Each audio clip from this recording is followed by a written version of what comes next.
सुप्रभात दोस्तों। आज हम तुलसीदास जी की कविता राम लक्ष्मण परशुराम संवाद लेके प्रस्तुत है। सर्वप्रथम हम कवि परिचय देखते हैं। तुलसीदास का जन्म उत्तर प्रदेश के बांदा जिले के राजापुर गांव में सन 1532 में हुआ था। कुछ विद्वान उनका जन्म स्थान सोरों यानी जिला एटा उत्तर प्रदेश भी मानते हैं। तुलसी का बचपन बहुत संघर्षपूर्ण था। जीवन के प्रारंभिक वर्षों में ही माता पिता से उनका बिछोह हो गया था, यानी उनके माता पिता की मृत्यु हो गई थी, देहांत हो गया था। और कहा जाता है कि गुरु कृपा से उन्हें राम भक्ति का मार्ग मिला और वे मानव मूल्यों के उपासक कवि थे।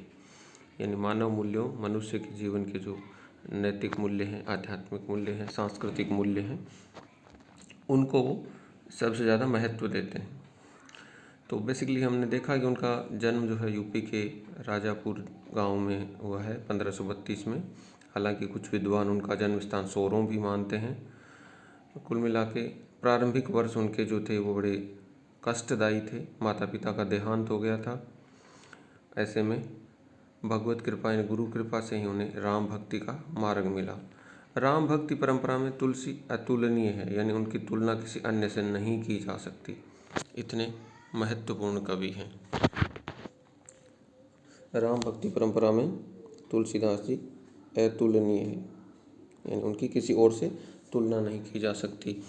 और रामचरितमानस कवि की अनन्य राम भक्ति और उनकी सृजनात्मक कौशल का मनोरम उदाहरण है। यानी रामचरितमानस जो उन्होंने लिखा था, उस ग्रंथ ने तुलसीदास जी की कीर्ति में चार चांद लगा दिए। यानी बहुत ही प्रसिद्ध वो रचना उनकी रही थी और राम भक्ति और उनके अन्य सृजनात्मक कौशल का एक मनोरम उदाहरण है। उन्होंने उनके जो राम हैं वो मानवीय मर्यादाओं और आदर्शों का प्रतीक हैं। इन मनुष्य की जो मर्यादाएं हैं उनका पालन और आदर्श, जिनके माध्यम से तुलसी ने नीति, स्नेह, शील, विनय, त्याग जैसे उदात्त आदर्शों को प्रतिष्ठित किया है। रामचरितमानस उत्तरी भारत की जनता के बीच बहुत लोकप्रिय हैं। और मानस के अलावा उनकी जो प्रमुख रचनाएं हैं उनमें कवितावली, गीतावली, दोहावली, कृष्ण गीतावली, विनय पत्रिका आदि प्रमुख रचनाएं हैं। और अवधी और ब्रज दोनों भाषाओं पर उनका समान अधिकार, यानी ये बहुत महत्वपूर्ण बात है कि अवधी में और ब्रज दोनों भाषाओं में वो समान रूप से लिखते थे। और सन 1623 में काशी में उनका देहावसान हुआ। तुलसी ने रामचरितमानस की रचना अवधी में और विनय पत्रिका तथा कवितावली की रचना ब्रज भाषा में की। यानी दोनों भाषाओं में वो समान रूप से लिखते थे, अवधी में भी लिखते थे और ब्रज में भी लिखते थे। तो उस समय प्रचलित सभी काव्य रूपों को तुलसी की रचनाओं में देखा जा सकता है। यानी जो भी उस समय के प्रचलित काव्य रूप हैं, कविताओं के लिखने की जो शैली है, जो तरीका है, जिस प्रकार से छंदों का, दोहों का, चौपाइयों का प्रयोग किया जाता है, रसों का, अलंकारों का, तो वो सभी के सभी उसके यहाँ पे पाए जाते हैं। रामचरितमानस का मुख्य छंद जो है वो चौपाई है और बीच बीच में दोहे, सोरठे, हरिगीतिका तथा अन्य छंद भी पिरोए गए हैं। विनय पत्रिका की रचना गेय पदों में हुई है। गेय पदों का मतलब जो गाए जा सकते हों, जिनका गायन किया जा सके। कवितावली में सवैया और कवित छंद की छटा देखी जा सकती है। उनकी रचनाओं में प्रबंध और मुक्तक दोनों प्रकार के काव्यों का उत्कृष्ट रूप है। इन प्रबंध के का मतलब है जो महाकाव्य के रूप में हो, जैसे रामचरितमानस प्रबंध काव्य है। तो इसका मतलब ये है कि इसमें राम के जन्म से लेके अंतिम समय तक का संपूर्ण वर्णन है। वो किस प्रकार से बचपन में खेले, शिक्षा प्राप्त की, विवाह हुआ, वनवास हुआ, 14 वर्ष वन में रहे, रावण के साथ युद्ध हुआ। तो ये सारे प्रसंग, यानी जिसमें अलग अलग खंड हो, जैसे इसमें रामचरितमानस में जिसको कांड कहा गया है, बाल कांड, अरण्य कांड, लंका कांड, सुंदर कांड, तो अलग अलग पार्ट्स में डिवाइड करके बट उसमें संपूर्ण कथा आती है। मुक्तक में जिसमें किसी पर्टिकुलर, यानी किसी एक जीवन के किसी एक अंश को या एक घटना को बताया जाता। तो इस प्रकार से वो दोनों शैलियों में, प्रबंधक और मुक्तक दोनों तरह से रचना करने में उनको महारत हासिल थी। अब हम यहाँ पे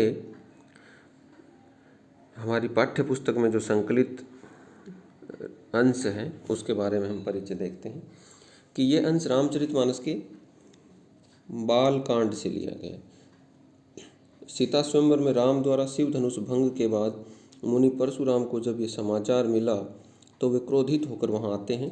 शिव धनुष को खंडित देखकर वे आपे से बाहर हो जाते हैं, यानी उनको बहुत गुस्सा आता है। राम के विनय और विश्वामित्र के समझाने पर तथा राम की शक्ति की परीक्षा लेकर अंततः उनका गुस्सा शांत हो जाता है। और इस बीच राम, लक्ष्मण और परशुराम के बीच जो संवाद हुआ उस प्रसंग को यहाँ प्रस्तुत किया गया है। परशुराम के क्रोध भरे वाक्यों का उत्तर लक्ष्मण व्यंग्य वचनों से देते हैं। और इस प्रसंग की विशेषता है लक्ष्मण की वीर रस से पगी यानी वीर रस में भीगी हुई व्यंग्योक्तियाँ और व्यंजना से लिखी सरस अभिव्यक्ति, यानी व्यंग्यात्मक भाषा में वो किस प्रकार से परशुराम जी पे कटाक्ष करते हैं और उनको अपनी वीरता के बारे में वो प्रत्यक्ष और अप्रत्यक्ष रूप से एहसास कराते हैं। तो यहाँ पे जो बालकांड में ये घटना उस समय की है जब सीता स्वयंवर के दौरान शिव धनुष भंग का समाचार जब परशुराम जी को मिलता है तो उनको बहुत गुस्सा आता है, क्योंकि परशुराम जी जो भगवान शंकर के अनन्य उपासक थे, तो ऐसे में उनको ये बात बहुत बुरी लगती है कि शिव धनुष को खंडित कर दिया गया, तोड़ दिया गया है। परंतु जब उनको पता चलता है कि ये तोड़ने वाला भी भगवान शंकर का बहुत बड़ा उपासक है, स्वयं जो है वो अवतार है ईश्वरीय, तो ऐसे में अंततः उनको जब इस बात की पुष्टि हो जाती है तो फिर वो शांत हो जाते हैं। परंतु इस प्रसंग के दौरान जब राम, लक्ष्मण और परशुराम आपस में संवाद या वाद विवाद कर रहे होते हैं तो ये बहुत ही लक्ष्मण और परशुराम जी के बीच जो संवाद होता है वो बहुत ही अद्भुत और दर्शनीय होता है। अब हम इस कविता का पहला पद लेते हैं, राम लक्ष्मण परशुराम संवाद।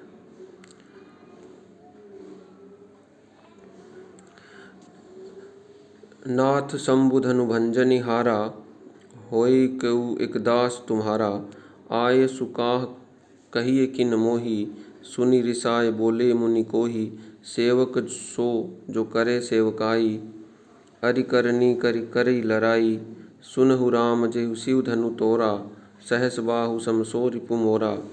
सो बिलगाऊ बिहाई समाजा, न तमारे जेहि सब राजा। सुनि मुनि बचन लखन मुस्काने, बोले परशु धरई अवमाने। बहु धनु ही तोरे लरिकाई, कब हुन असिरी कीन्ही गोसाई। यही धनु पर ममता के ही हेतु, सुनी रिसाई कहे भृगकुल केतु। रे नृप बालक काल बस, बोलत तो ही न संभार। सुन धनु ही सम त्रिपुरारि धनु, विदित सकल संसार। यानी यहाँ पे घटनाक्रम ये घट रहा है कि परशुराम जी जब आते हैं और आके कहते हैं कि ये शिव धनुष किसने तोड़ा, और इस पे वो क्रोधित होते हैं, तो उनकी इस बात का जवाब राम देते हैं कि नाथ शंभु धनु भंजनि हारा, कि हे नाथ इस शंभु धनु यानी शिव धनुष को भंजन करने वाले यानी तोड़ने वाले कोई और नहीं है। होई को केउ एक दास तुम्हारा, यानी कोई जो भी है वो आपका ही सेवक है। और क्या आज्ञा है, मुझसे आप क्यों नहीं कहते। इसे सुनकर क्रोधित मुनि नाराज होकर बोले, आये सुकहा कहिए किन मोही, सुनि रिसाए बोले मुनि कोई। यानी आये सुकहा कहिए किन मोही, हे ऋषि आप आए हैं तो आप आज्ञा दीजिए, आप क्या कहना चाहते हैं। तो इस पर उन ऋषि यानी परशुराम जी को अत्यधिक क्रोध आता है और कहते हैं कि सेवक सो जो करे सेवकाई, यानी सेवक अगर होता तो उसका काम सेवा करने का है, परंतु ये जो कार्य आपने किया है अरि करनी, अरि का मतलब होता है शत्रु, यानी ये शत्रुतापूर्ण कार्य है। करी करी लड़ाई, यानी ये अरि करनी करी है, यानी शत्रुतापूर्ण कार्य आपने किया है और एक तरह से ये लड़ाई करने का काम है, ये सेवक का काम नहीं है। तो कह रहे फिर वो कहते हैं सुनहु राम जहि शिव धनु तोड़ा, हे राम सुनो, जिस किसी ने भी शिव धनुष को तोड़ा है, सहस बाहु सम सो रिपु मोरा, वो सहस्त्र बाहु के समान मेरा सबसे बड़ा शत्रु है। रिपु मतलब शत्रु, यानी इसमें कुछ कठिन शब्द भी हैं। तो फिर कह रहे हैं कि सहस्त्र बाहु के समान वो मेरा सबसे बड़ा शत्रु है, रिपु है। फिर वो अपनी इस बात को आगे कहते हुए कहते हैं, तो मेरा शत्रु इसलिए वह समाज को छोड़कर अलग हो जाए, नहीं तो सभी राजा मारे जाएंगे। सो बिलगाऊ बिहाई समाजा, न तमार बेही सब राजा, यानी वो स्वयं ही इस समाज को, यानी यहाँ पे जहाँ भी वो विराजमान है वो अपने आप अलग हो जाए, नहीं तो मैं यहाँ मौजूद सभी राजाओं को मार दूंगा, यानी सारे राजा मारे जाएंगे। सुनी मुनि बचन लखन मुस्काने, जब परशुराम जी की ये वीरतापूर्ण गर्भोक्तियाँ जब उन्होंने सुनी तो उस मुनि के वचन सुन के लक्ष्मण जी जो है मुस्काने, यानी मुस्कुराए और बोले, हे गोस्वामी परशुधर ही अवमाने, यानी परशुराम जी को संबोधित करते बोले कि हे मुनि बहुधनु ही तोरे लरिकाई, यानी हमने लरिकाई मतलब लड़कपन में, बचपन में ऐसे बहुत सारे धनुष तोड़े हैं। कबहुन असिरीस कीनी गोसाई, लेकिन कभी आपने इस तरह से क्रोध नहीं किया, तो इस धनुष पर ये ममता किस कारण है। उसे सुनकर भृगुवंश की ध्वजा परशुराम क्रोध करके बोलते हैं, तो कि यही धनु पर ममता के ही हेतु। बोले हे ऋषि, इस धनुष पे आपकी इतनी ममता होने का क्या कारण है, क्या किस कारण, रीजन क्या है।